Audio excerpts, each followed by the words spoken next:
conduct a path search here. Put your arms out.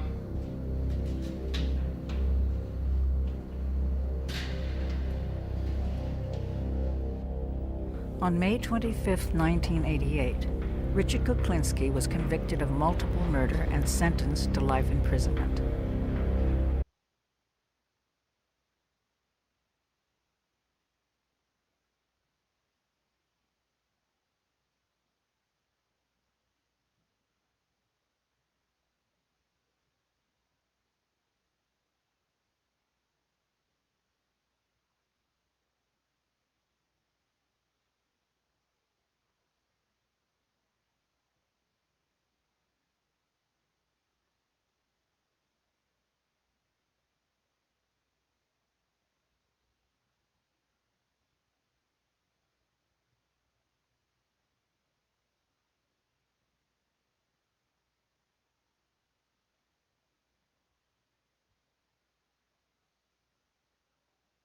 This ended 30 years of cold-blooded killing by a master criminal police called the Iceman.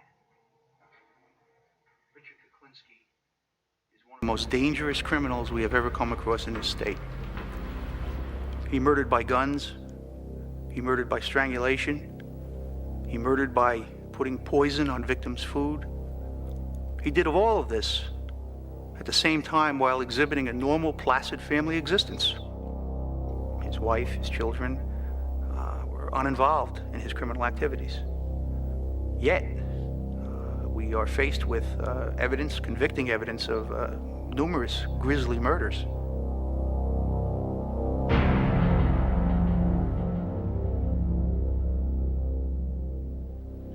How many people have you killed? I have an approximate guess.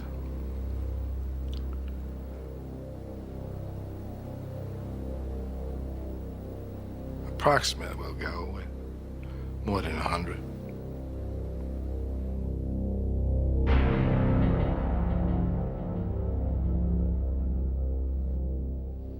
How do you feel about killing?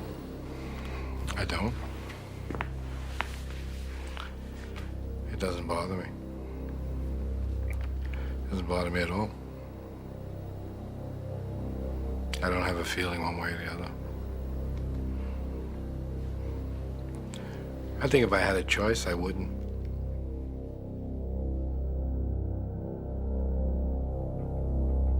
The following program is based on 17 hours of an interview conducted under maximum security at Trenton State Prison.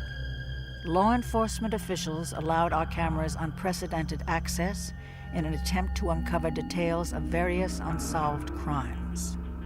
It was also hoped that the interview would help to penetrate the mind of Richard Kuklinski, a mind made for murder.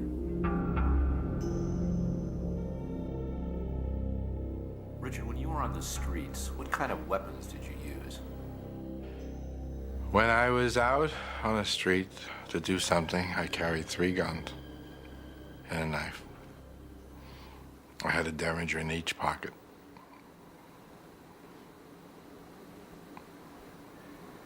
And a gun on my ankle, a bigger gun just in case, and a knife. And it all depends how it came about.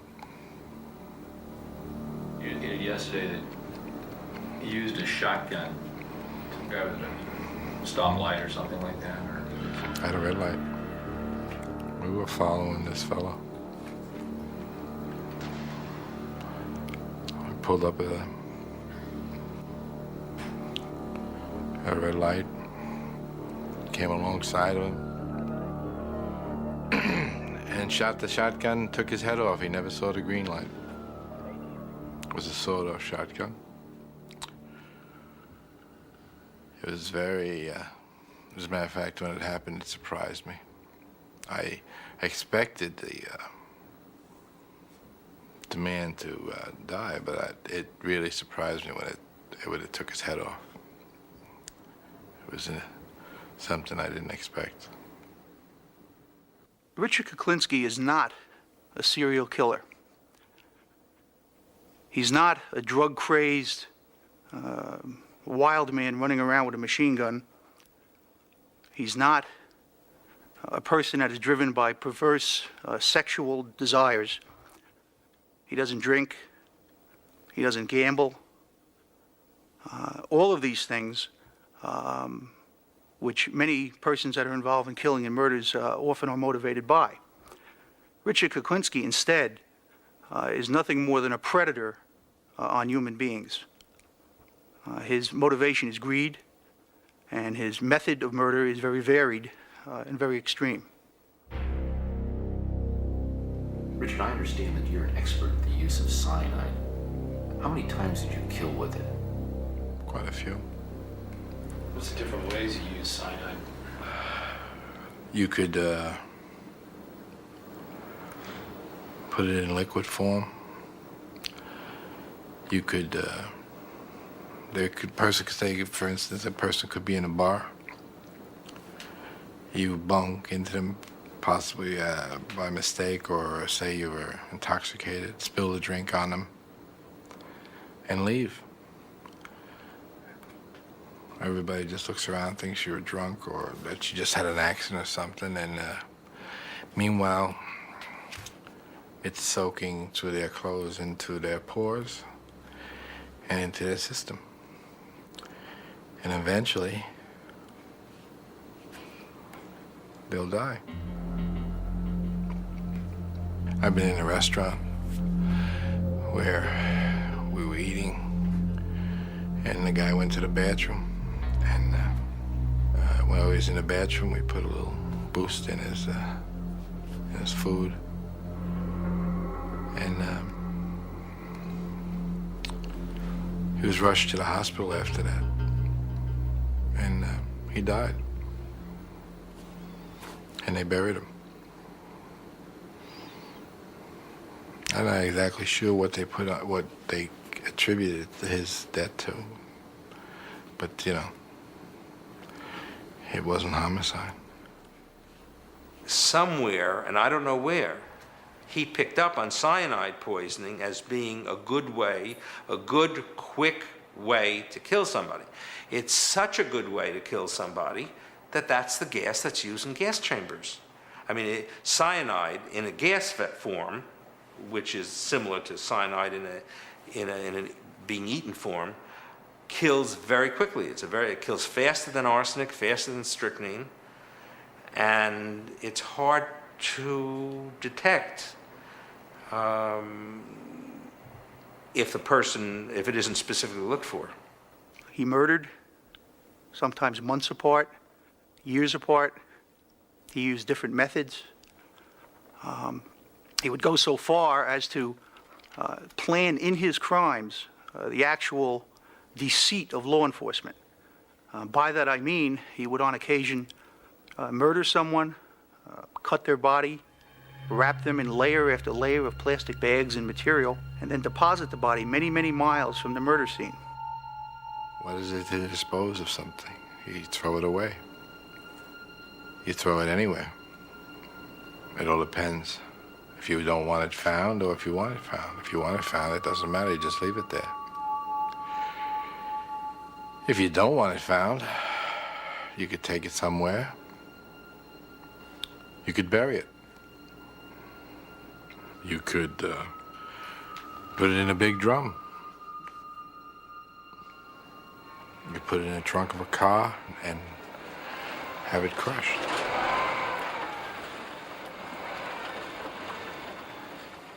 You leave it in town, you can put it on a park bench. I mean, you know, you can put it anywhere you want. They found a few people sitting on park benches, I'm sure. As a matter of fact, I know they have. Are there any murders that you committed that haunt you, that you just sort of, you feel and you Nothing haunts me. No murders haunt me. Nothing. I don't think about it. That's why it's hard for me to tell you. In order for me to be able to tell you when something happened, I'd have to think about when. If I think about it, it would wind up hurting me. So I don't think about it. If I had a choice, and of course you has already said to me we all have choices. Maybe we do. At the time I didn't seem to have one. But if I could have, I would like to be different than what I am. I would have liked to have been different than what I was, yes. It would be better. It would have been better for me. I would have liked to have had a better outlook on life.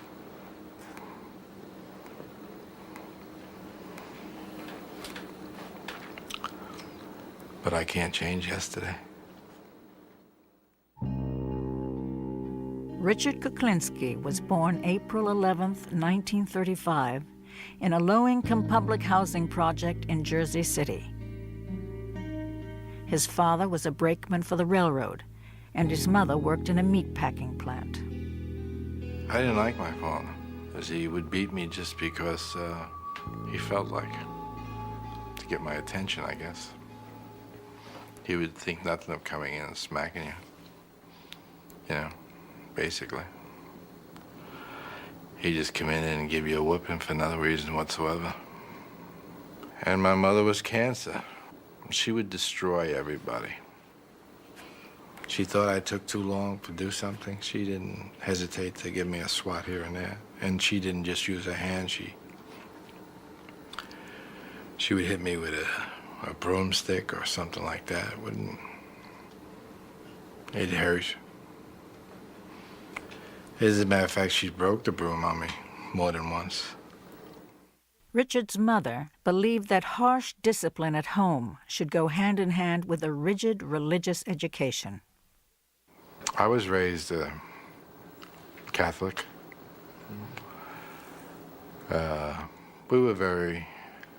She was strict as far as the religion goes. I went to...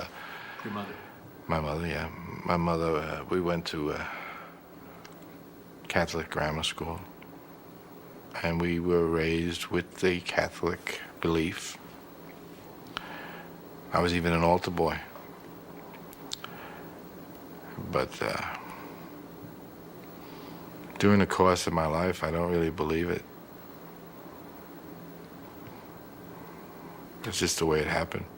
Didn't mean it to happen that way, but it just happened that way. When his father abandoned the family, Richard, a skinny, timid young teenager, was left to fend for himself. He was an easy target for street gangs, but by the time he was 16, things began to change. When I was a young man, I found out that if you hurt somebody, they'll leave you alone. Good guys do finish last. When I tried to leave everybody alone, just do my own thing, everybody just wanted to hurt me. Until one day I just decided, well, I've had enough of this picking. And I went upstairs and I took a bar, which the clothes used to hang on in the closet. And I went back downstairs, and there were like 6 young men, still figuring they were gonna mess with my head, and we went to war. To their surprise, I was no longer taking the beating. I was giving it. And that's when I learned that it was better to give than to receive. I've been known to hurt people for no reason. If you check out my background as I came up, I could be anywhere, and if somebody humiliated me, I would think nothing of hitting them with a cue stick. In an instant. And the only thing they might have done was made me feel bad or challenge my authority at the time. Kuklinski's reputation as a tough guy with a hair-trigger temper grew. By the time he was 18, the abused had become the abuser. It wasn't long before he committed his first murder. I got into a fight in a bar. We got into an argument, a fight. And I hit him with a cue stick.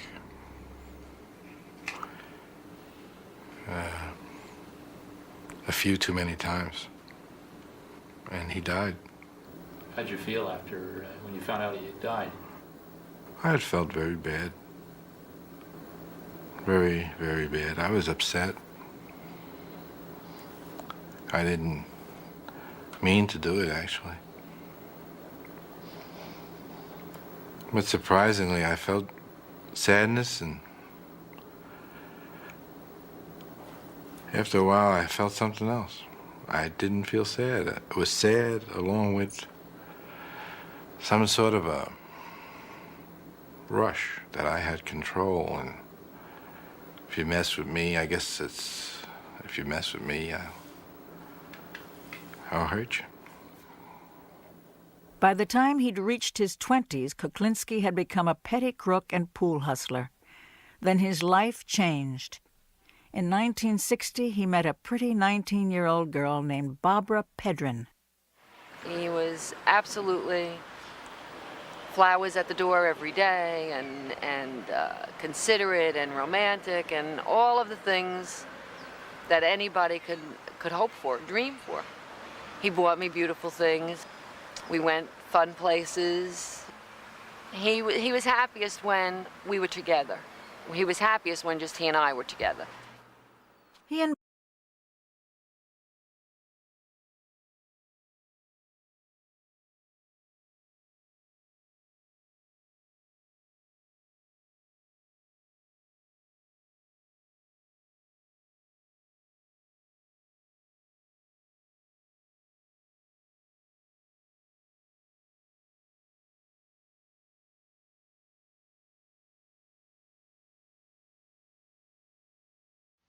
I would bring Royce flowers every day. I'd bring her flowers every day. I would do it. You know why? 'Cause that's what a real man does. To love a woman. Okay. Barbara had 3 children. But with just an 8th grade education, he could only get low-paying jobs that didn't pay enough to support his growing family. I didn't have the capability of getting a better paying job. Was I gonna push a yarn truck the rest of my life? Make menial amount of money? I couldn't have afforded 1 child, let alone 3. He went to work at a film lab, where he began to pirate pornographic films and sell them to outside sources connected to the Gambino crime family. This connection led to other criminal activities, and it wasn't long before he went from being a small-time hood to a big-time killer. He worked as a hitman and associated with a gang that worked out of the notorious Gemini Lounge in Brooklyn. Above the lounge was a mafia killing factory where victims were killed and dismembered. Hacked bodies were packaged in plastic bags and carted away. Kuklinski was the perfect enforcer. He was brutal, and he knew how to intimidate. If people owed money, they either paid up or paid with their lives. Most people paid their bills. Some didn't. I remember one guy, he was owed a lot of money. Well, I guess considerable amount of money.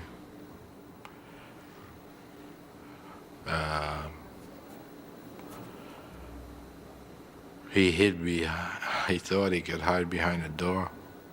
It was a nice door, expensive door. Anyway, most people don't realize that when you come to answer a door, if there's light in the background, the person on the outside can look through the peephole and see the guy coming to the door. So he came to the door, I asked who it was, and He looked through the peephole. And he never saw what hit him. For Richard Kuklinski, murder had become a way of life, and the macabre became the commonplace. Would you ever use a chainsaw? I mean, To cut someone up? Yes. I've done that. That's it. Royce. Royce is Chicago Mafia. She's Chicago Mafia. I already know this shit. I don't know how to prove myself to her other than to prove myself to her. Okay? I don't know. I don't know how to do it, man. It's all cakes and sunshine. To dismember them, yes. Not to kill them, no. Mo, what was it like to cut somebody up with a even though the guy was dead, how did it feel to cut some guy up with a chainsaw? I didn't have any feeling one way or the other. That just happened. That's the way it had to be. Messy. Yes. Yes, it was. Did it make you sick? No. I've had requests where the guy wanted the guy's tongue cut out. And he also wanted his tongue put in his rear end. So I believe there was a definite point he wanted to get across.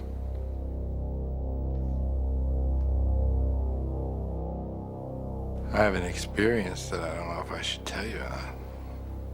That it probably would offend a lot of people. I don't know. I don't think I should. I'll go into that. Go ahead. Yeah, it's not a good one.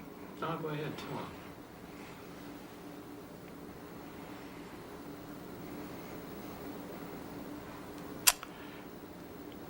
There was a man, he was begging and pleading and praying, I guess.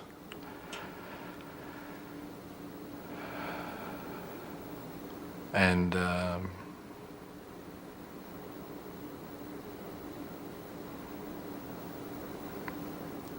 he was pleased God and all over the place.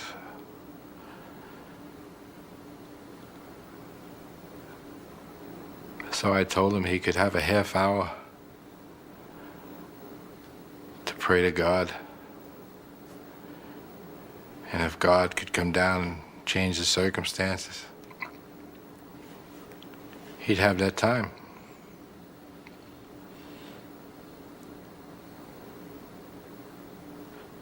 But God never showed up. And he never changed the circumstances. And that was that.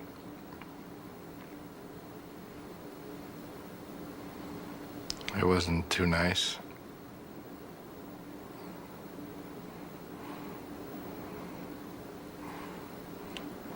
That's one thing I shouldn't have done, that one. I shouldn't have done it that way. By the 1970s, between his illegal activities and contract killings, he was becoming a wealthy man. He now lived in an expensive home in a middle-class neighborhood with his wife and 3 children. Richard, what did you charge for a hit? If I hit somebody, I wouldn't hit it for. I want to live in an expensive neighborhood with Royce. Royce, we can live in an expensive neighborhood. Expensive neighborhood. Fancy house. Children. Live. Yes. All of it. All of it. There's nothing wrong. Okay?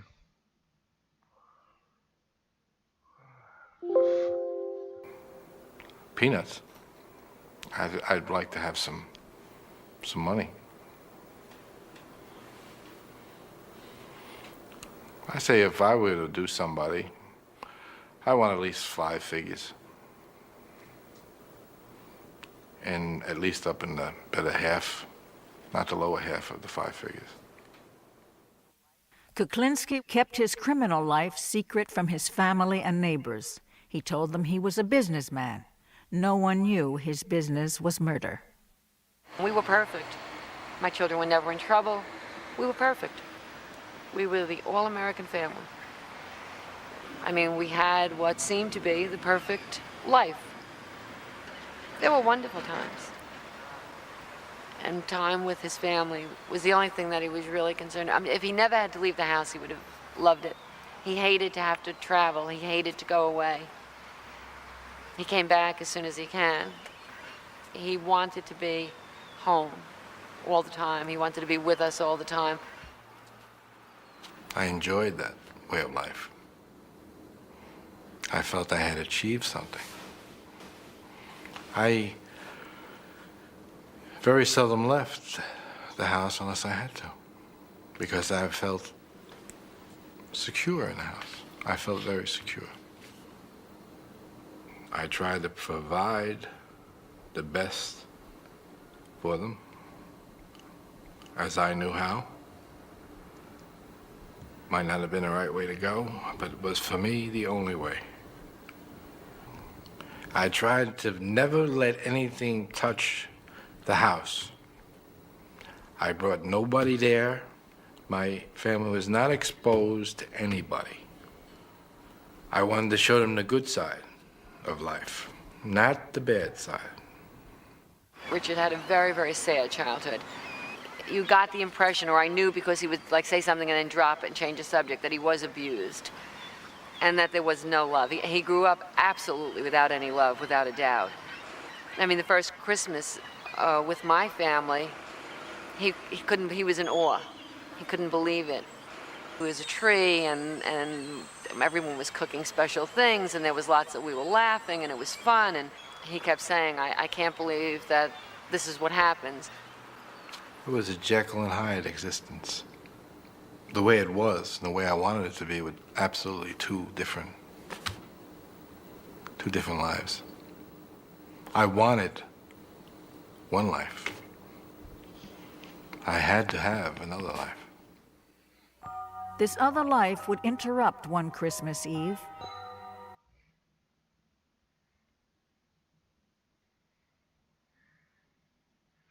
By the way, I told you that Royce, her family's mafia. If I have to become an assassin to marry her, I'll do it. I'll do it.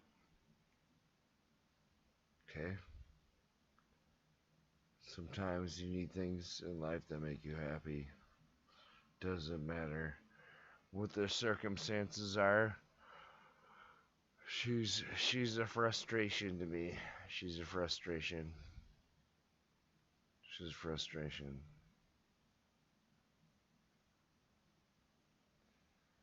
Her fucking uppity fucking mafia family. God damn it. While his family was celebrating the holidays, Kuklinski left his home to collect on a bad debt. Business was business, even on Christmas Eve. The man owed me money. He was giving me a runaround. I told him I wasn't happy that he wasn't going to pay me. He had the attitude that nobody could hurt him. I think he was wrong. Anyway, he never saw Christmas. What did you use?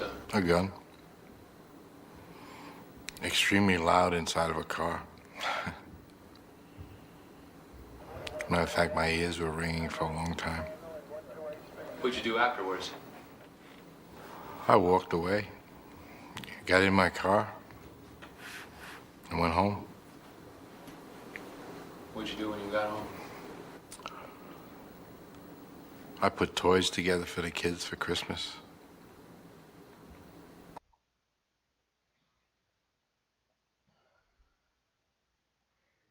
See, this is exactly what I have to do to win Royce's love. Because they're fucking Nazi, mafia, Italian, Jewish family. I'd have to go blow somebody's brains out and come home. Bring presents for fucking Christmas, dude. That's exactly what would be going on. They're psychos. They're psychos, alright? So I'd have to be a psycho. I'd have to be a psycho to fulfill my love.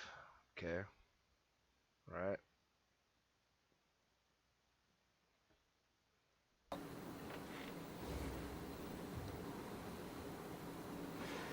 I saw the broadcast while I was putting the toys together. It came down. Mob-related killing. That was the first time I knew I was mob-related. How'd you feel?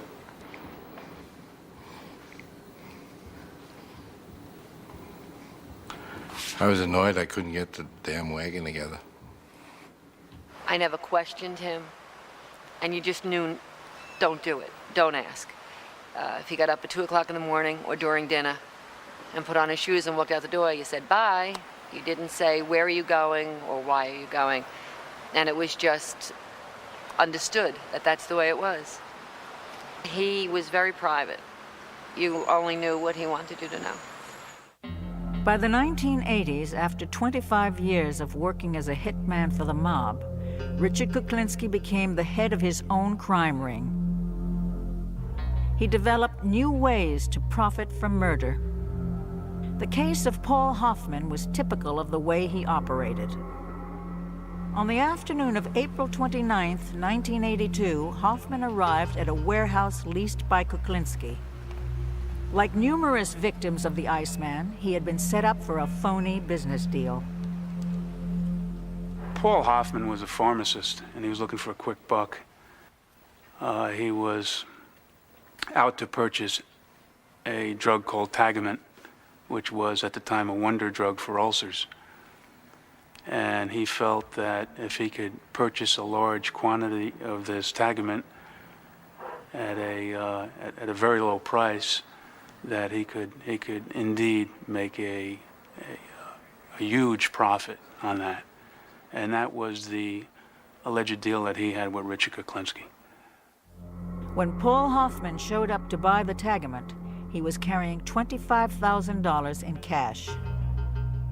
He took the bag, door opened it, showed me a whole mess of money, a whole mess of cash.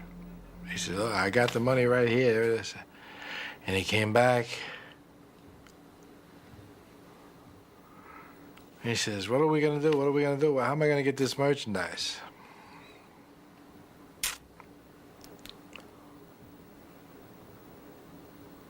I put the gun under his chin, and I said, there is no merchandise. And I shot him.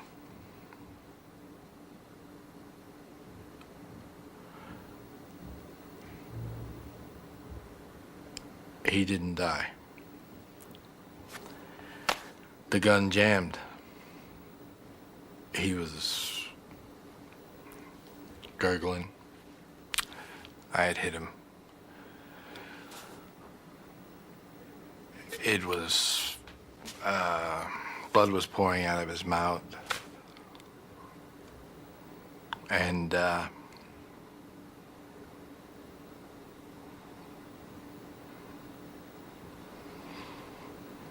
he was in I would imagine it looked like he was in a lot of pain. So there was a tire iron there. I took the tire iron and hit him with it, which knocked him out. And he died. I then took him and put him in a 50-gallon drum, put it on the side of a motel. It was behind Harry's Corner. I listened to the people. I went in Harry's every morning. The thing was there for a long time. I looked at it every day. It was there. I went in Harry's every day. One day it was just missing. Continued to go in Harry's to see if anything was said about it. Nothing was said. I don't know what happened to the drum. By the 1980s, Kuklinski was involved in narcotics, pornography, arms dealing, money laundering, hijacking, and contract killing on a worldwide basis. He was also pressing 50 and getting tired. He started to make mistakes. He began to leave traces, and law enforcement officers who had suspected him over the years began gathering evidence. Kuklinski would protect himself by killing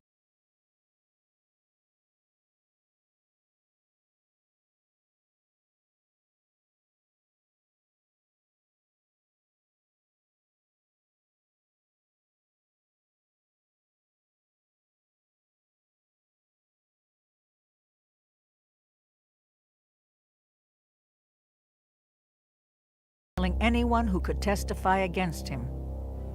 On December 27, 1982, a body was discovered at the York Motel in New Jersey.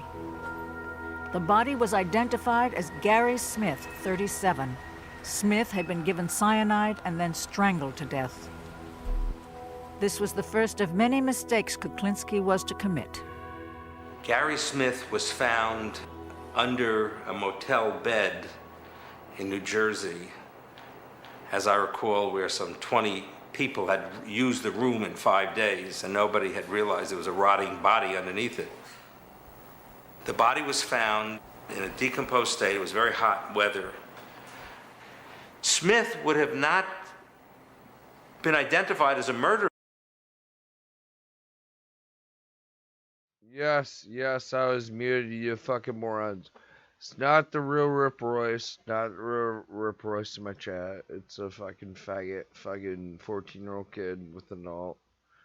I won't tell you other guys. So what we got going on here? Amber H. Alexander Mars does not like you. She doesn't like you. Sorry on that one.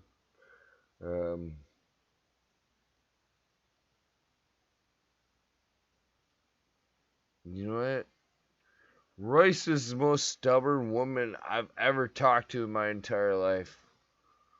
I don't know what she wants me to do, but she's stubborn. She's stubborn as fuck. She's literally just evil. She's a fucking... I don't know. Fuck this shit. Whatever.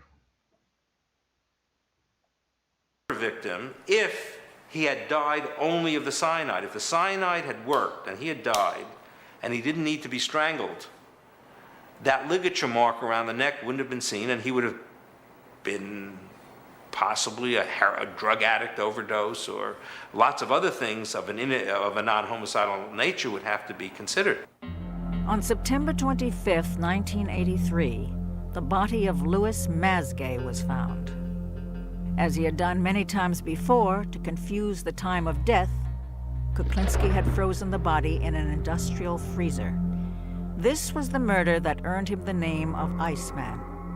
This murder was also his second deadly mistake. He did too good a job in that body because he left that body in the freezer for 2 years, then took the body out and dumped it in Rockland County, and the body was found before it had fully thawed out. So the doctor doing the autopsy, the medical examiner in Rockland County, when he opened the body up, saw ice inside the body in the summer's day and said, "There's something wrong here. This guy could not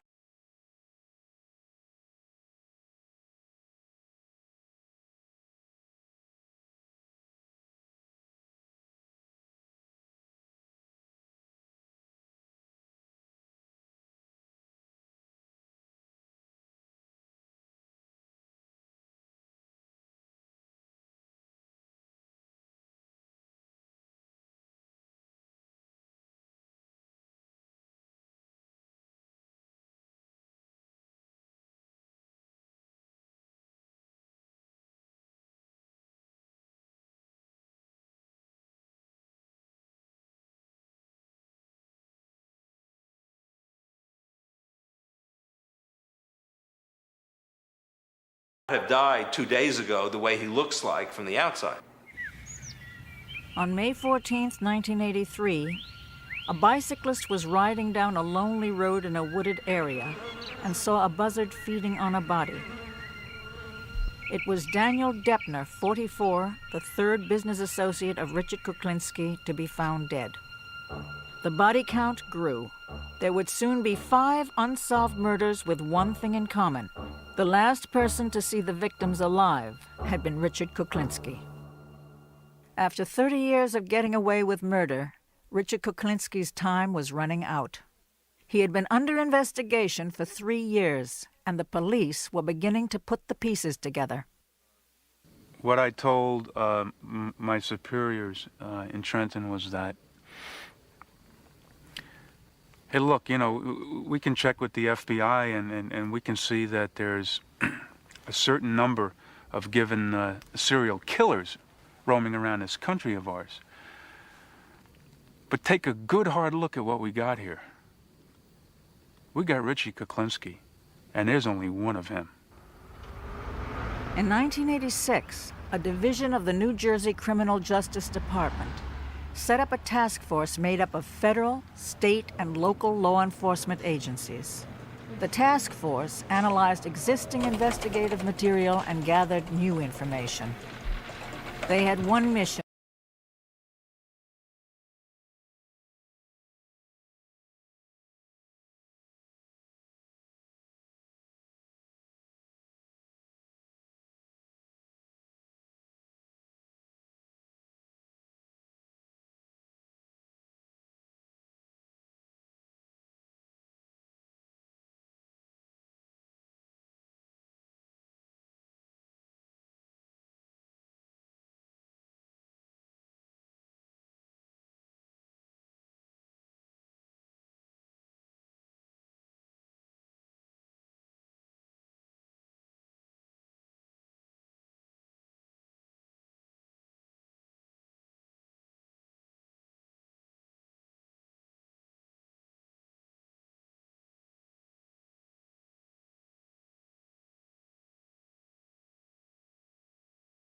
to arrest and convict Richard Kuklinski. When I first read the file, which at the time was nothing more than a compilation of several different unsolved homicides, the more you looked for connections, the less you found in this particular case, because there was different types of murders, different devices used. The final method that was used was, in fact, the introduction of a undercover federal agent, Dominic Polifrone, who was able to win Mr. Kuklinski's confidence and was able to record conversations where he detailed his participation in these murders. I portrayed myself as a hitman. I told him I worked for the wise guys downtown New York, and my brother was a good fella downtown, and I went by the name of Dominic Michael Provenzano. You willing to go out on a contract? If the price is right, I'll talk to anybody. Yeah? Sure. And you mean to tell me your way is nice and clean and nothing fucking shows up? Well, it may show, my friend, but it's quiet. It's not messy. It's not noisy. It's not, you know. Yeah, but how the fuck do you put it together, like, you know what I'm saying? Oh, there's always a way. There's a will, there's a way, my friend. We used to sit down, we'd talk. Either we'd go to those tables over there and get away from people, and we discuss how to murder people. You know, I just have a few problems I want to dispose of. I have some rats I want to get rid of. Yeah. The only fucking thing I don't understand, don't you use a fucking piece of iron to get rid of these fucking people? You use this fucking cyanide? Why be messy? You can do it nice and calm. It became apparent at later points in the investigation that Mr. Kuklinski fully intended on murdering Dominic Polifrone, in addition to the victims that were being discussed at the time they were having these tape-recorded conversations. So he could pretty much tell Dominic Polifrone anything, because he knew shortly that he had plans for Mr. Polifrone too. You put that stuff in a mist, you spray it in somebody's face, and they go to sleep. No shit. As long as he's dead, that's the bottom line. Well, that's the thing, isn't it? No matter how it was done, I mean, I know guys that went to sleep and never woke up again. I mean, you know.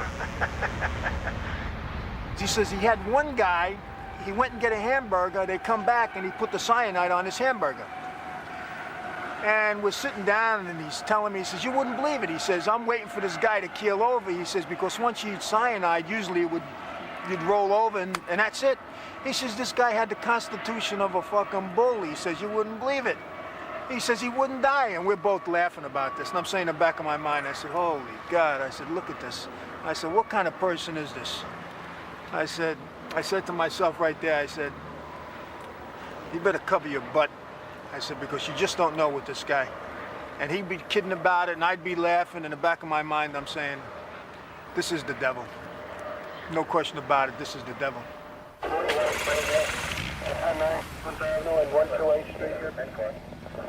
On December 17, 1986, the Special Task Force set up a roadblock and arrested Richard Kuklinski outside his home in Dumont, New Jersey. They felt they had all the evidence they needed for a conviction. The whole road was blocked off with cops. Local police, state police, Division of Criminal Justice investigators, county personnel. There was no place for him to go. So he stopped his car. He was told to get out of the car, and he did not. So he was taken out of the car, and he was placed face down on a street in a position where we thought we were safe. And then I handcuffed him. That guy's big. I did everything I could to get one click on the handcuffs. And later on, I tried to put leg irons on him, and there's no way they would go on. They just wouldn't go on. Law enforcement authorities have arrested one of the most notorious contract killers in state history. A self-employed Bergen County man is behind bars, charged with 5 murders, and prosecutors are investigating his involvement in dozens more. This is unwarranted, unnecessary. These guys watch too many movies. He is such a cold-blooded killer, they call him the Iceman. After being convicted of 2 murders, he confessed to 2 others in court today. I shot George Malvin 5 times. Louis Masgay on July 1st, 1981. I shot him once in the back of the head. When the judge asked him why he had killed the 2 men, Kuklinski replied, It was due to business. Dominic Polifrone's tapes had nailed Kuklinski, but in court, the Iceman greeted the undercover cop with a smile. He seemed to be quite cheery about saying hello to you. Well, I reciprocated. The only thing is, I'm going home, and he's going to a different environment at the present time.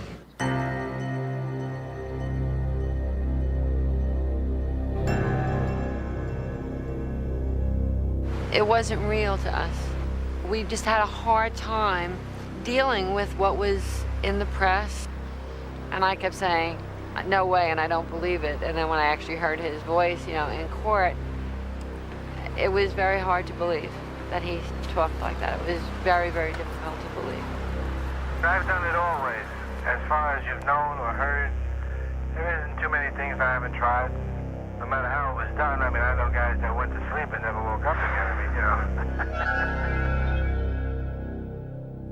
The consensus of the federal, state, county, and local law enforcement agencies that were involved in this investigation is that Richard Kuklinski is one of the most dangerous criminals we have ever come across in this state.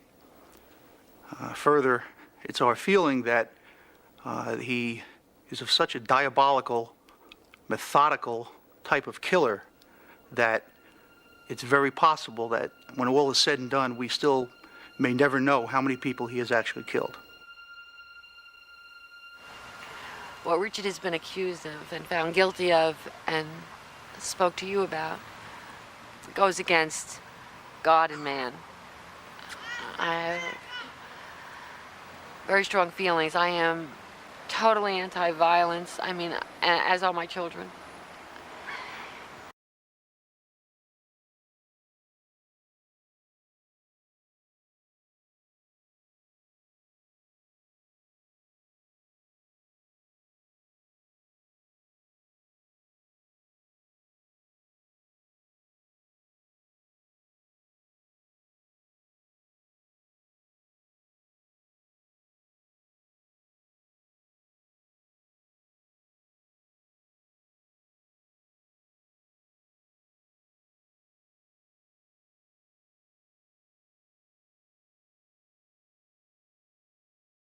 And I can't make those wrongs right.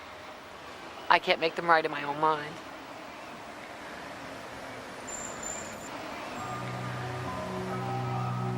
We are Richard Kuklinski's family, and we aren't ourselves anymore. We're Richard Kuklinski's family.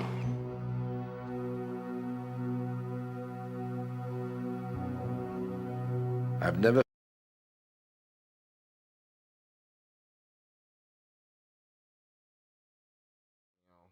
Yum, yum, yum, yum, yum, yum, yum, yum. Can you hear me now, you fucking fuckheads? Can you hear me now? Can you hear me now? Can you do it? What's that? What do I hear? What do you hear? What do I hear? What do you hear? What do I hear? What do you hear? Royce is a fucking demon. She's a Chicago Mafia demon. What am I supposed to do? What am I supposed to do? How am I supposed to prove myself? You know? Like, come on. Like, what the fuck? Dude, what the fuck, dude? I'm beyond anything you guys could comprehend. She's such a fucking evil cunt. Yeah! I felt sorry for anything I've done other than hurting my family. The only thing I feel sorry for.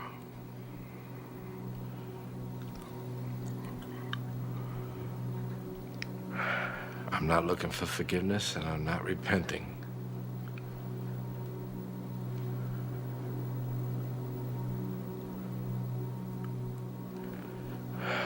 No, I'm wrong.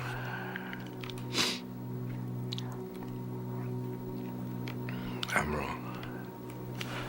I do want my family to forgive me. Oh, boy.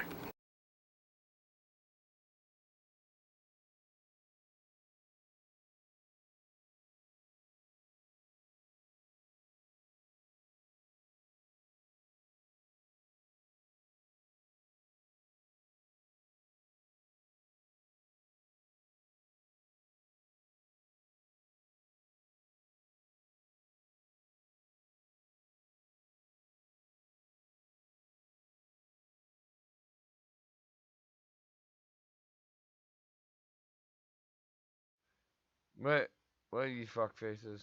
Yes, I'm muted. Sorry, I'm drunk. I'm drunk. I didn't fucking keep on fucking up my stream. It's okay.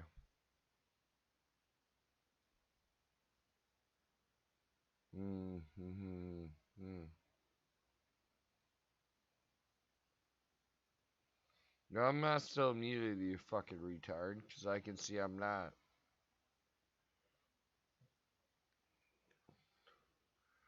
Yo, yo, yo, yo, yo, yo, yo. Yeah, yo, yo, yo, yo, yo, yo, yo, yo, yo. Well, you know what? You know what? Royce is evil fucking she-demon. She's a member of the Chicago Mafia, or her family is. Her family owns all the garbage disposal in Chicago. So, just to let you know, that's mafia. That's mafia. It's all mafia shit. I have cousins that own all the good garbage disposal here too. It's fucking mafia, bro. It's fucking mafia, right? Her little fucking mafia Chicago family, like fucking what the fuck? What the flying fucking fuck?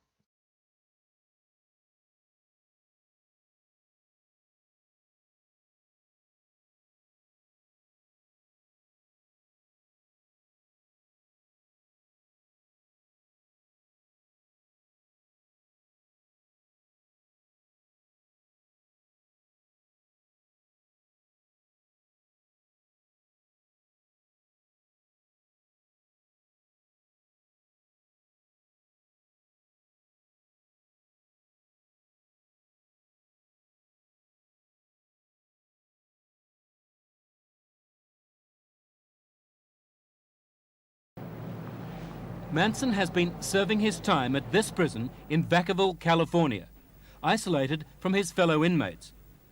Manson's first television interview since the murders begins badly. No, I told you I'm not going to sit in that damn chair, man. I'll stand here and talk with the dude. Manson refuses to sit in the chair provided. He says he's not going to look up to anyone. But finally, Tom Snyder of the National Broadcasting Company asks his first question. You know, you were sentenced to the gas chamber and then they modified the death penalty. Were you happy when that was done? Was I happy when what was done? When you found out that you weren't going to the gas chamber. You talking about dying. Now, it gets me nervous. Why? Did you have any thoughts about something? Was you wanting to go anywhere? Were you happy when you found out you weren't going to go to the gas chamber, Charles? I knew I wasn't going to go to the gas chamber because I hadn't done anything wrong. You scared to die? Sometimes I feel I'm scared to live. Living is what scares me. Dying is easy. How long have I been in jail? 34 years? 34 years, so... Out of 47, you've been here 34. I've been in jail, prison, a long time, all my life. I was raised up in here. So I understand jail. So I understand myself, and I can deal with that. I sit in my cell, and I do my number, like a convict does his number. But there's different colors on different people's backs doing different things. It's a different world. I love the world I live in, too, just like Regan loves the world he lives in. You love the world you live in? Most assuredly, it's me. You love all the pain that you've caused people, all the anguish you've caused. I don't know pain. I don't know pain. I have no depth of pain. I have no depth of suffering. I don't know ridicule. I don't know all the bad things. I haven't been punished by you all my life since I was 10 years old. I've been in every reform school you got across the country and used to lay down and have to get my ass whipped till I couldn't walk. Tell me about some pain. And that's our fault. That's all those people No want. fault. Make strong, good pain. Understand pain. Not bad. Pain's not bad. It's good. It teaches you things. It teaches you things. Like when you put your hand in fire, ow, you know not to do that again. Yeah. Yeah, I understand that. Written accounts indicate that you told the authorities, don't let me out. I can't cope with the outside world. Do you have a recollection of that? And You make a desperate plea out of something, man. There's no desperate plea out of it. I say, I can't handle the maniacs outside. Let me back in. I didn't use the word desperate. That's your word, Charles. Yeah, well, your inflection and your voice tones were implications there. Well, you use the word maniacs on the outside. How are you different from the maniacs on the outside? And why do you call them maniacs? Because you know something, they think you are one. Yeah, it would reflect. If you hold the negative up to the light, you don't see the light, you just see the negative. So I'm a reflection of your negative, there's no doubt about that, and I can handle that also. I've been handling, ain't I? I don't know, have you? Well, I've been up and down these damn hallways, in and out of these nut wards for the last 10 years. You think you could follow that act? I'm playing for my life. You working for money. When you say you're playing...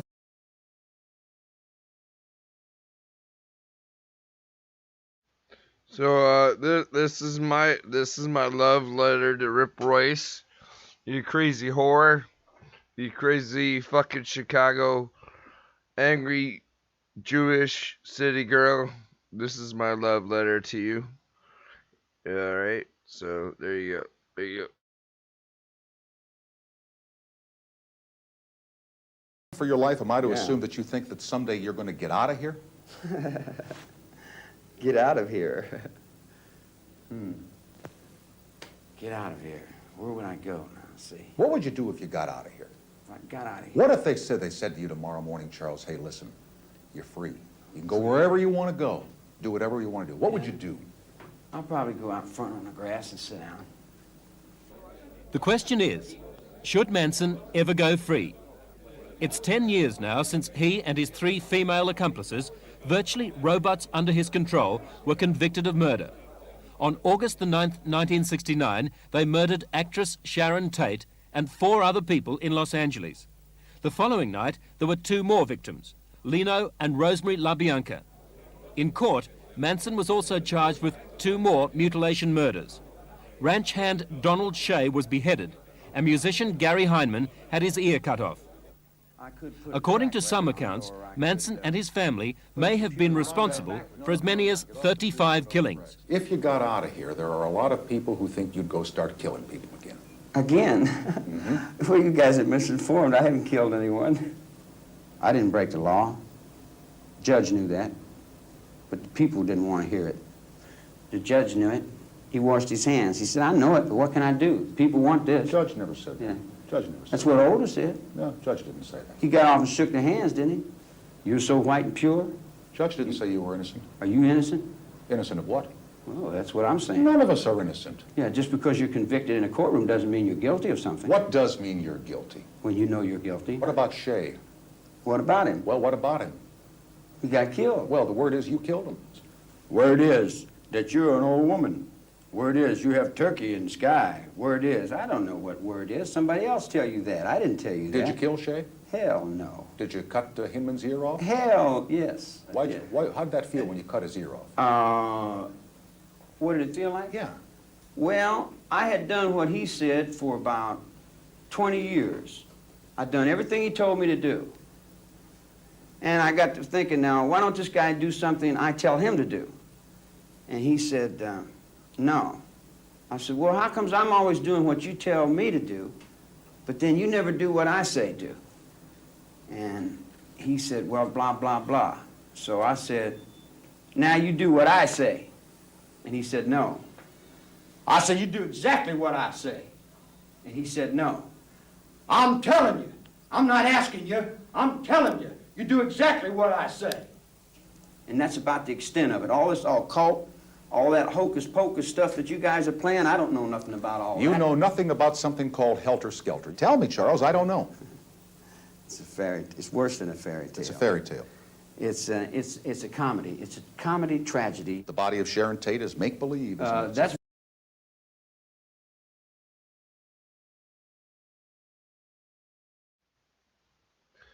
Right, so I gotta tell you guys that Charles Manson was the MK Ultra experiment. MK Ultra experiment. There's plenty of historical documents to look it up. He was an experiment by MK Ultra, and him. So the 2 most famous people they're experimented on by MK Ultra were Charles Manson and Ted Kaczynski. If you guys don't know who Ted Kaczynski is, he was the Unabomber. He was the Unabomber. Oh, gosh. That's make-believe. Make-believe, yeah. That's make-believe to the people that went in there and did what they did. Mm-hmm. And who were those people? But you know who they were. Sure I know who they were. They were with you at the Spahn Ranch. They were part of this thing called, if not the Manson family or the Manson cult, the Manson Ranch. Call it what you will. So then, what? You dealt the hand down there in L.A. You and that press, you dealt the hand. You put me on Life magazine, had me convicted before I walked in the courtroom. You had what people wanted to buy. And when they wanted to buy it, they didn't give a damn if they had to convict a district attorney. They'd have convicted the whole building to get that dollar bill going there. They had big bucks going there. He made 27 million, 100 billion. I'm bumming $10, $15 from my friend here. Here's another newspaper account that you can now speak to since you haven't done it before. That on the night following the killings at the house on Cielo Drive in Los Angeles, you accompanied 4 people to a home occupied by Mr. and Mrs. Leo LaBianca. Yeah. That you went inside that house and you tied them up and assured them that they were not going to be hurt. That you went back outside and sent Sabian and Krenwinkel and Watson and Atkins inside the house to kill them. True or false? Did you do that? Chair's getting hot, huh?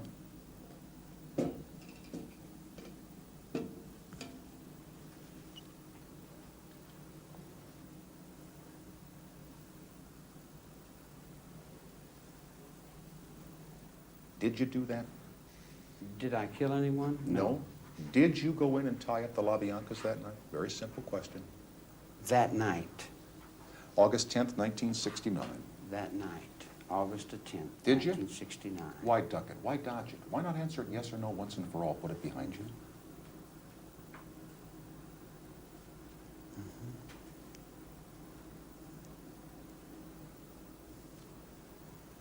Did I kill anyone? Did you tie up the LaBiancas?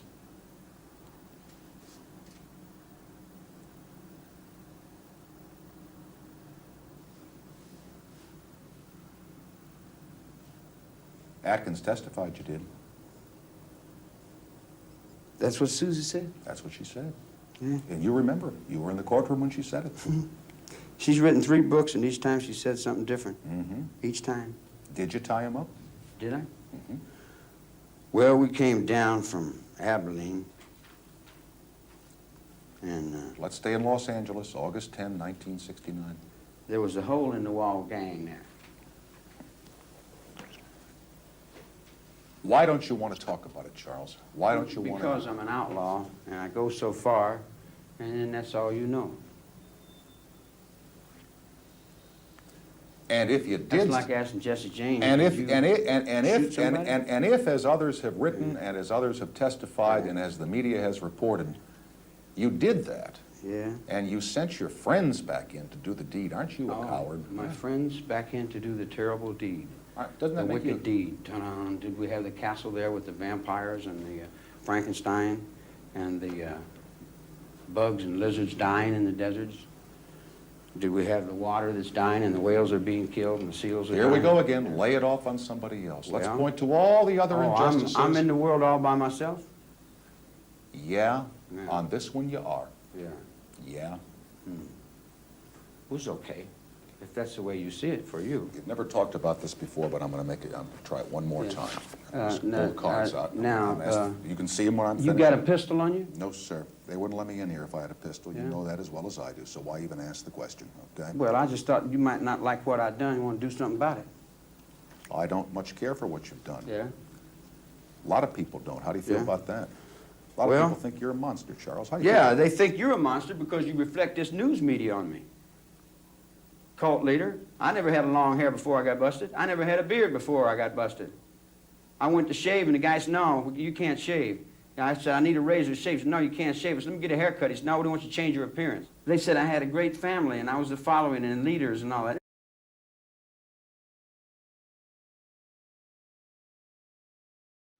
I'm not sure what a beard is. He's talking about a beard or something. I'm not exactly sure what he's talking about. You guys, what the hell? What the fuck is he talking about, dude?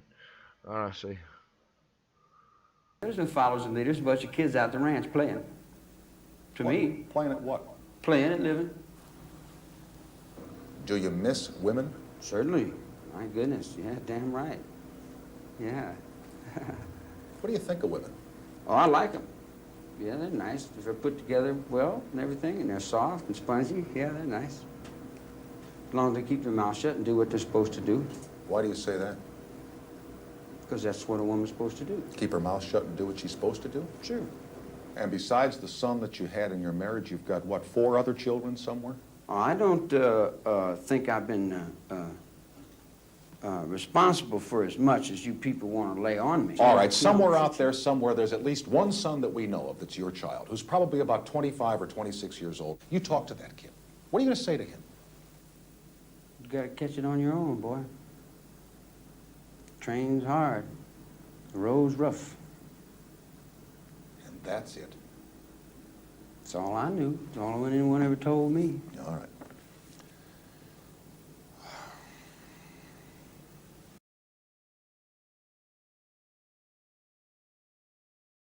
I have to pause for a second. Charles Manson's doctor, his doctor that he had for his entire life, was in charge of MK Ultra. His doctor was in charge of MK Ultra, and there was many times he got like arrested for shit, and his doctor, psychologist or whatever, would go to court and get case dismissed. His doctor he had his whole life was in charge of fucking MK Ultra. So no wonder why he was fucked. No wonder why he was fucked out of his goddamn gourd. Yeah, you guys don't even know the shit that went on. You guys don't even know half the shit. Not even half the shit. You guys don't know fucking 95% of the shit. All right. And you want to hear something? Yeah? He'll do it better than me. Do what? Whatever he does, he'll do it a little better. Kids do, don't they? Sometimes. Yeah, that's what makes them such a gas. They always seem to get through. How were you in school? I hear that you weren't too good, but maybe I heard wrong. Depends on which school. I did very well in reform school. Yeah. I did good in every place that I was ever told to do good in.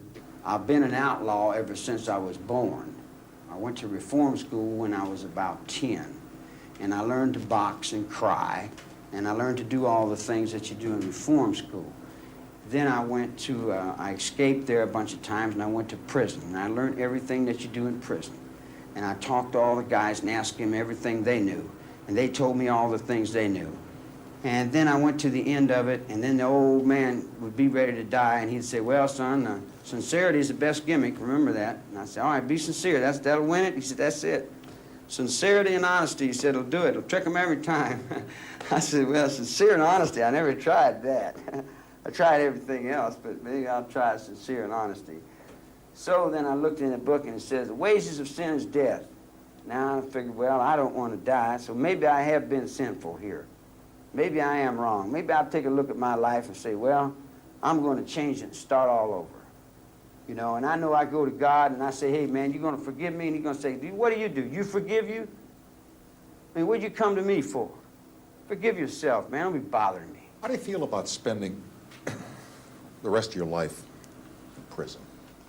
Well, we're all our own prisons. We each are our own wardens, and we do our own times. We get stuck in our own little trips, and we kind of judge ourselves the way we do. You know, I can't judge nobody else. The best thing I can do is try to judge myself and live with that. Let's assume that one day you were paroled. Let's just... Paroled? Well, let's just make believe. Do you ever think you will be? Yeah, do I ever think I will be? Well, I've never been paroled before. I went up to the board, and they said I was incorrigible. And not only was I incorrigible, but that I'd never grow up. And I kind of agreed with them. If you got out tomorrow, do you have any scores to settle on the outside? Scores? No, do I have any scores out there? And we're making believe, right? Mm-hmm. Well, I'll tell you, buddy.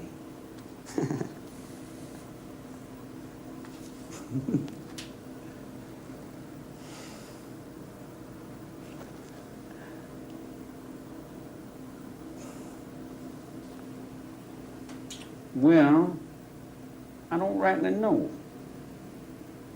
I'm stupid to the point to where I'm not really sure. Believe it or not, there are a lot of people on the outside that think about the possibility of you coming out of here, and they're genuinely scared of you. Oh, boy, I might just make dust, everything, terrible. One little guy, terrible. Ooh. Boy, how insecure are we as human beings?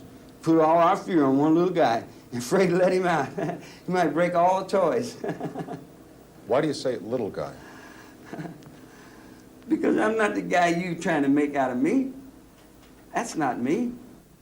I don't know what my way is. Everybody keeps telling me I got all these things. I read the other day where I had magical powers, and I told everybody in the chapel, I said, zap, zap, zap, zap.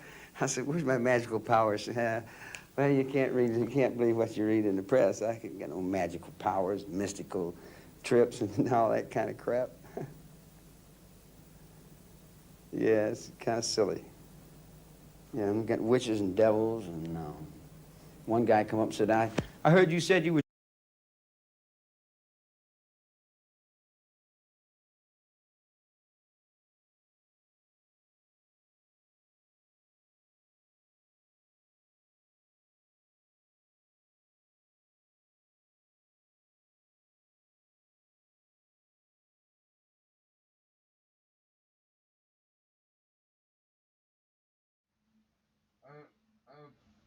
And fucking.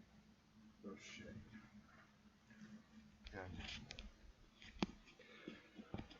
I'm focusing on my magical powers to convince Royce to marry me.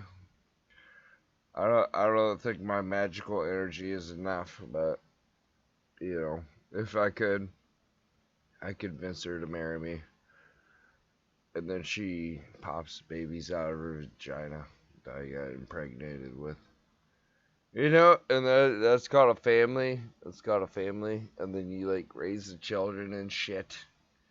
You raise the children and you give them a happy life. You give them a magical life. But I don't think my magical powers are strong enough to convince Royce to have my children. I'm pretty sure it's not gonna be a reality. Okay. So, fucking suck a dick. Jesus. I said, no, man, I ain't said nothing. He said, I'm glad. He said, I'm damn glad. I said, why? He said, I know you ain't him. I said, how do you know? He said, because I am. I said, okay. But I mean, you know, I've been in the nut ward for 10 years, so you can't expect me to rationally take this thing serious.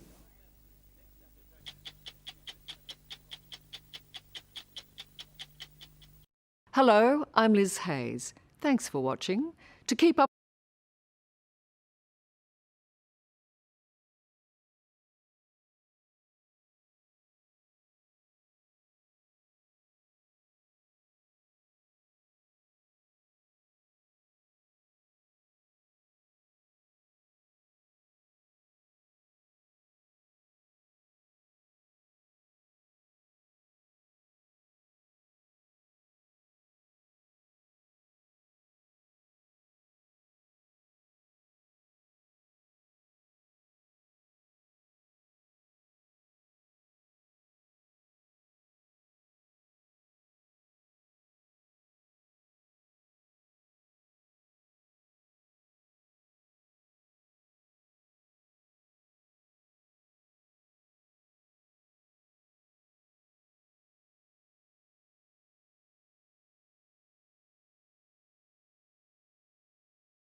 That's a simple philosophy from China.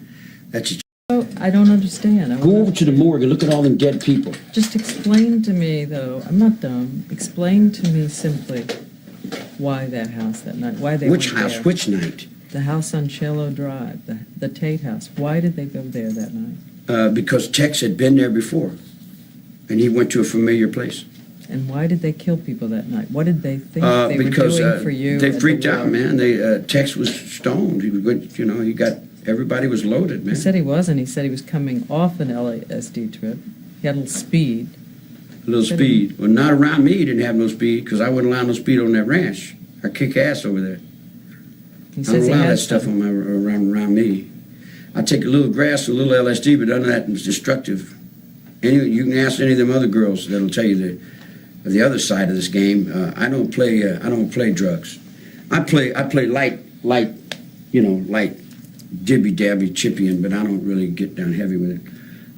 What did they think they were? Are we ready here, man? Yeah, we're ready. Sneak up on me again. We ready here? Ready to go. Okay, ready. War. What did they think they were? We are at war now. But what did they think they were doing for you?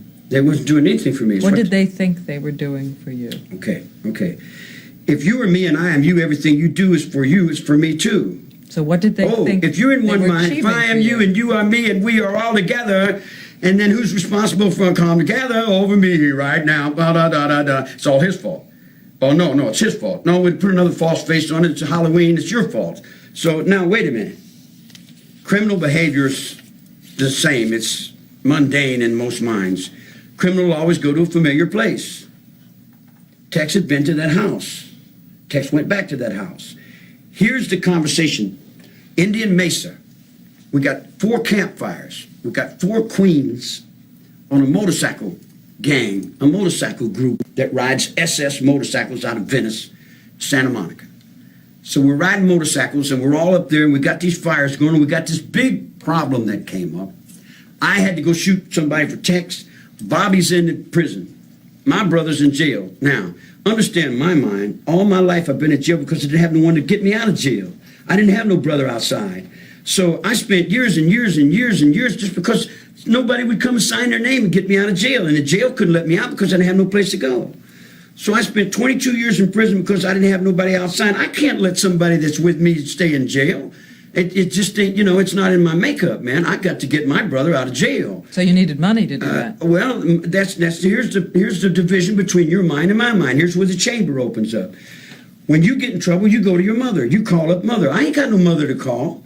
Well, you go to the bank, draw some money, pay a lawyer. I ain't got no money. I can't go to no lawyer. I go to a lawyer, I ain't got enough money. I got a little money, and anytime anybody knows anything about lawyers, when you got a little money, they're just taking that.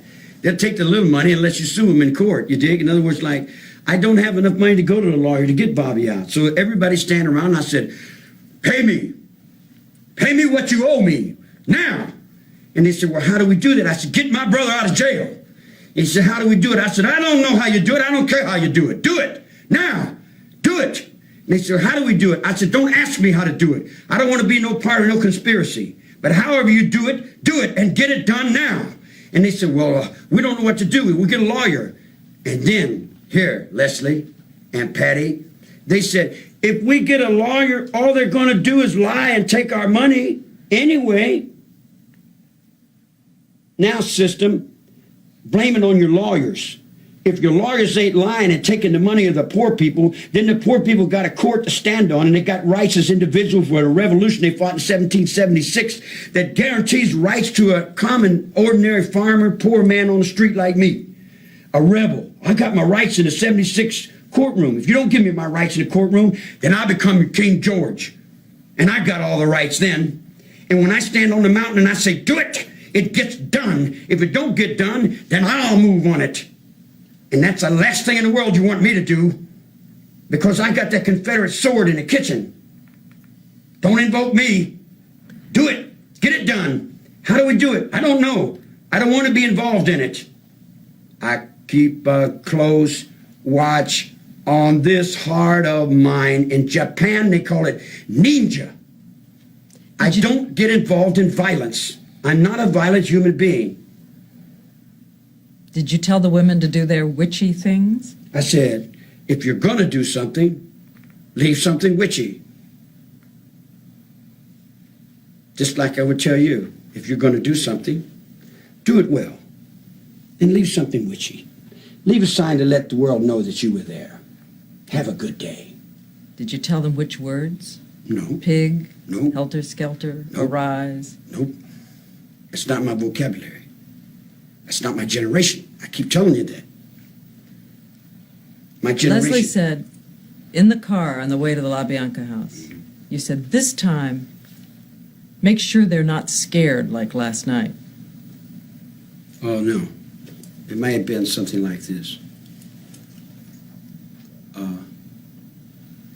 Yeah, I remember something like that, but I don't remember exactly the right words. But that's a simple philosophy from China. That's a Chinese philosophy. You know, if you're gonna go to war and you're fighting your enemy, and you kill him when he's afraid, you know, it's a bad omen. It's bad. It's bad. So you try to absorb the fear with, I think the Hindus use that word, karma. It's a balance of karma. And that's why you reassured Mr. LaBianca? No, I mentioned that in a conversation about something. You know, what it was about, I don't know. You know, but I remember the conversation. Look.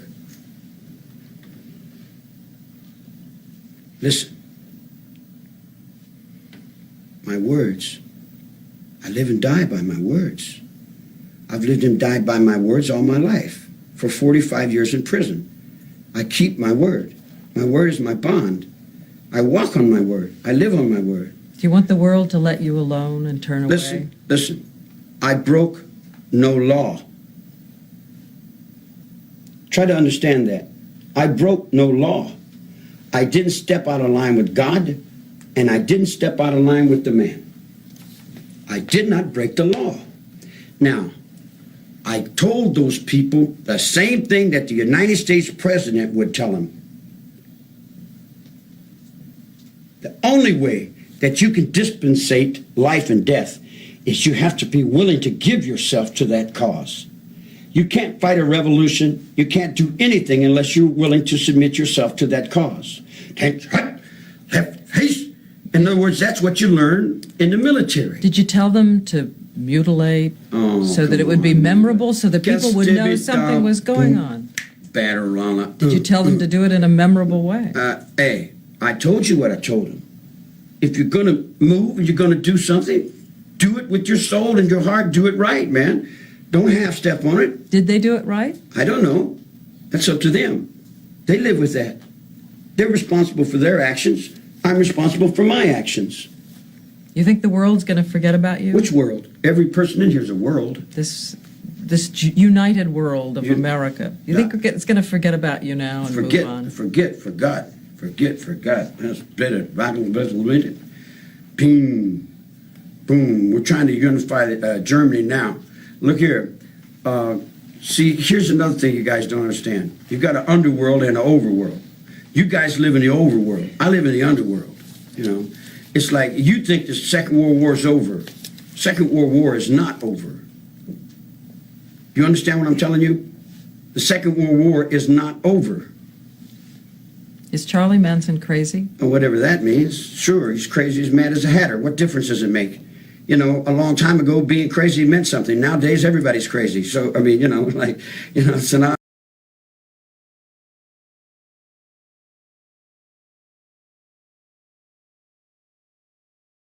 I have to say something. As crazy as he sounds, a lot of the shit he's saying is actually like fucking. It's fucking reality, dude. As crazy this shit is he's saying sounds. I mean, some of it is gibberish, but he is speaking truth. He is actually speaking truth about a lot of shit that people do not want to face. They don't want to face it, man. They don't want to face it. I mean, it's an irony, man. It's a pair of ducks. I mean, are you crazy? Dressed in black? You think I don't know everything that goes with that black you're dressed in? Yeah. Where's your black gloves? You got your rings. You think I don't understand your blue rings and your yellow biscuit? You think you're anything wrong? Yeah, and then behind that, then, you know, there's so. What do you think about all day long? I try not to think. I try to clear my mind. Are you a changed man? They say they're changed women. Changed. I was a changed man when I got out last time. I learned my lesson well. What's the lesson you've learned from all this? I don't exist in your world. I'm only what is what it is. It is what it is. Shut. Do you think they were uniquely children of those times, or you think kids would do the same thing? I think those kids were beautiful. And do you think kids today would do the same thing for you? Now, see, if I say that, you're going to put me in another conspiracy? And now everything that derives from this is going to be all my fault. I'm coming back because, you know, Orlando, it's you know, like, where does the buck stop? Does it, you know, like... Do you want to come back? Come back where? With more followers. Oh, come on, more followers. Ain't it just about a boom boom baby bucks on Brandon? You said you were the heart of the place. I had no followers. You said you were the energy of the place. I was the energy of the place only because I was there. I didn't even realize I was the energy of the place. You know, I didn't know everybody out there was dead. I really didn't. You know, I really honestly didn't know that everybody was running on what someone else said. You know, they said the kids come up and they said, what can we do? I said, do whatever you want to do. They said, you can't tell the children to do whatever they want to do. How did you learn what they'd done? But over the period of years, I've figured it all out. I went through my mind and figured out how things happen, you know. But how did you learn what had happened those 2 nights? The next day and then the day? Oh, no, it took years, man. I've been going through a lot of changes in here. I was on cell 13 in death row, walking back and forth, saying, how did I end up here? I was headed for, I was going to San Diego. What did I do here? You know, in other words, like, wow, this is not, I didn't pick this trip. I didn't ask for this hand. That's what I said. We'll hold you on a table and we'll deal this hand to you. Hey, you got a hippie cult leader? I'm not a hippie cult leader. I never was a hippie. I don't know what a hippie was, but man. I come back one more time. I want to ask this one more time. You were not a shocked man when they came back. All right, I'll put it to you this way. Would you do me a favor when you leave? Talk to this lieutenant. and ask him if he's shocked by what goes on in here every day. I see blood in here every day. Every day someone's getting shot, someone's getting cut, someone's getting beat. I've lived in that all my life, woman. That don't wrinkle up my forehead. You can pile out 100 dead bodies up in front of my cell and it don't set me to do nothing. You know, my mind is not set like that. I don't, I don't work like that. You weren't surprised. Let me say this. I feel bad. If anybody feels bad, I don't like to see any negative happen to anyone. I don't like to see children die. I don't like to see automobile accidents. I don't like to see people hurting each other. I don't like none of that. I don't get a thrill out of that, you dig? But I'm not going to sit here and tell you a bunch of malarkey. I'm not going to fill you up with bunk. If I can't fill you up with right, I'm not going to fill you up with nothing. So I'm filling you up with this. I tell you, and I tell you right up into the highest peak of your understanding, I did not break the law. It's that simple. I did not break the law. Now, all my life you told me, system, society, ignorance of the law is no excuse. Now, if you don't know the law, that's sad. But why don't you take when you think about that woman and her 8.5-month-old baby. Oh my goodness, here we go. Let's bleed hearts. Let's bleed. Why don't we just cut ourselves and just die because we feel so bad? We don't feel bad. What about them other people? What about them poor people starving to death over in the Appalachians? Do you think about that? What about the boat people that and all the other people that died over there? What about that little girl that ran through Meiling and all them people you shot and killed over there? Did you feel bad about that? Did you feel bad about the Second World War when you piled bodies up to the sky? Come on, man. Don't even put all that feel bad on me. You're the one that's feeling bad about it. If you're feeling bad about it, why don't you write a book or something and make some money? So what's the word for these two women today? What's the word? What do you want to ask them? What's your word to them?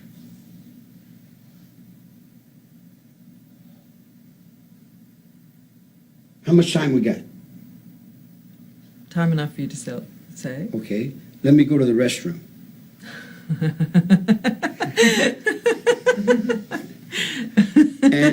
and then no, I'm sure Do we have time for him to? No, you got to answer and then go because this is it. Well, if there isn't anything that can't be explained in time, if we had the time to explain it. Just give me a question for them. They got to pose something to you. What do you want to pose to them? Okay. All right. If, and that's a big word because I don't hardly ever use those words like if and maybe. I'm not insecure about anything. But if you have a thought in your mind about what I'm thinking,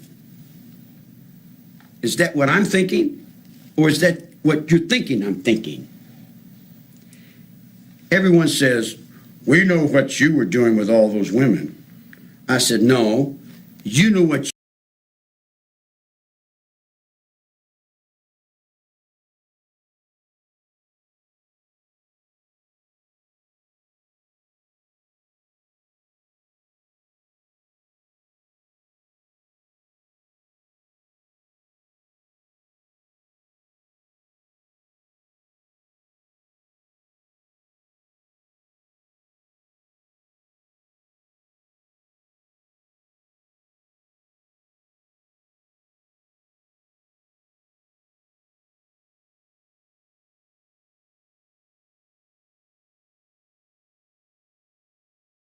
Yes, I'm muted. I know. I'm muted. There we go. So, yes, I'm muted. So, if Royce has a thought in her mind about what I'm thinking, is it what I'm thinking, or is it what she's thinking what I'm thinking? Do you understand? Do you see how people are fucking evil? Fucking Royce and her fucking Jew.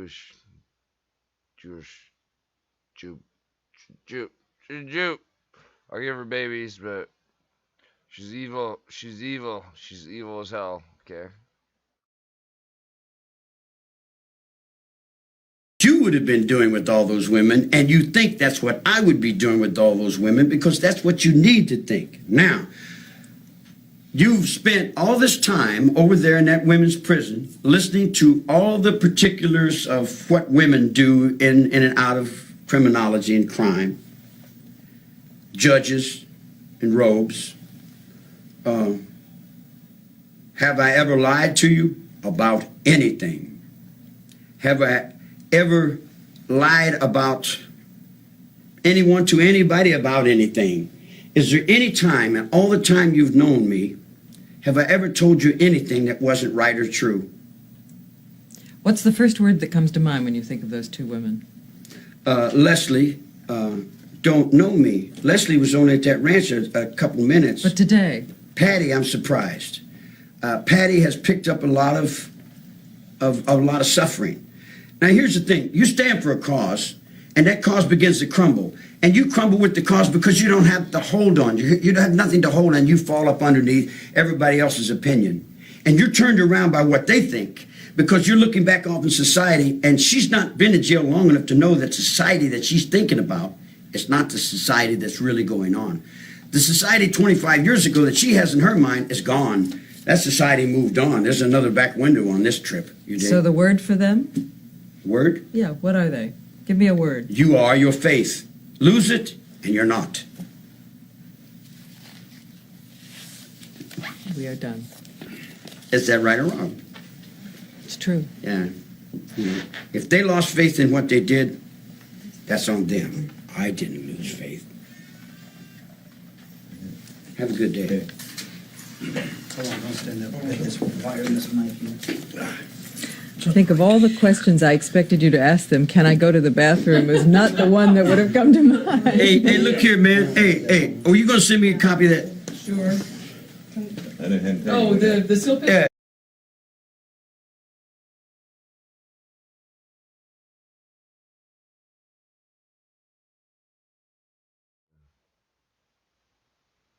You know what? I will never lose my faith. I'll never lose my faith. Okay. Someday I will hold out. I will hold out hope someday. That's all I should say. I will hold out hope.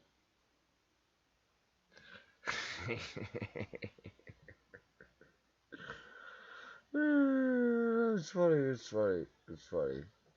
Come on, man. You guys have to admit it's a little bit funny. You guys know I troll you guys. Like, this is just how I troll people. To have fun. That's all it is. All it is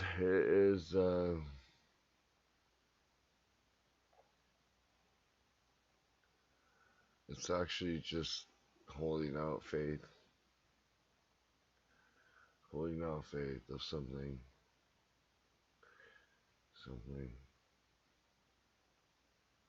That's all. That's all that's happening. Well, I should probably end my stream. It's like 5 a.m. I gotta go do shit today. So I should probably take a nap. Is there any new movies or TV shows that are live streaming? I'm a fucking TV show and movie junkie.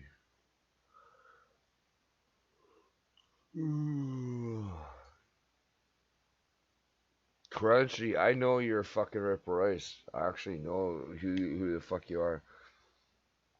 I will marry you, and I'll put babies in your belly for like the next 6 to 8 years. Just babies, non-stop. Non-stop babies. Just babies after babies. And get pregnant. Every single fucking baby you pop out blows out your vagina. I don't really care. I really don't care because I have a huge dick. So I don't care about your vagina getting destroyed with every baby that pops out of it, okay? I don't care. I got a big old dick. I don't care about your vagina getting exploded over and over and over with every child we make. Alright? Okay. It's alright. It's alright. It's fine. It's fine. It's very simple. It's very simple. No, I didn't get enough donations for cigarettes. I don't actually have any cigarettes. Probably the reason why I'm being pissy right now. I did get $5. Somebody did donate $5, but I don't have any fucking cigarettes. God damn it. Fuck.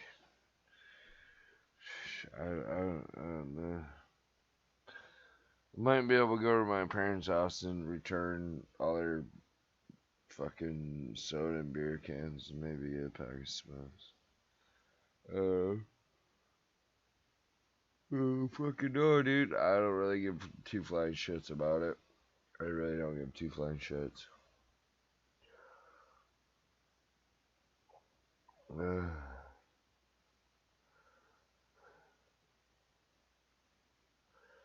Well, you guys could donate another $10 to me on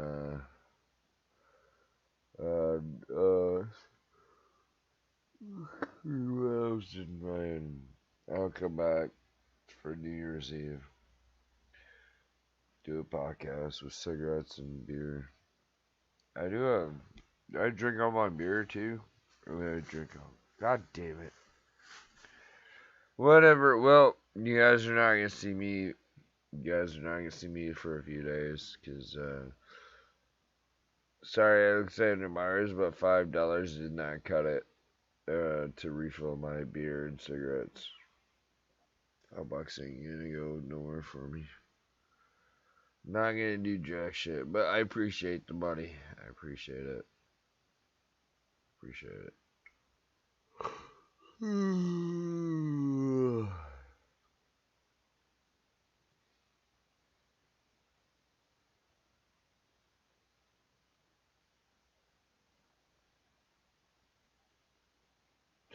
I got weed. I got plenty of weed to smoke, but I want cigarettes and beer, dude. You guys are all fucking niggers.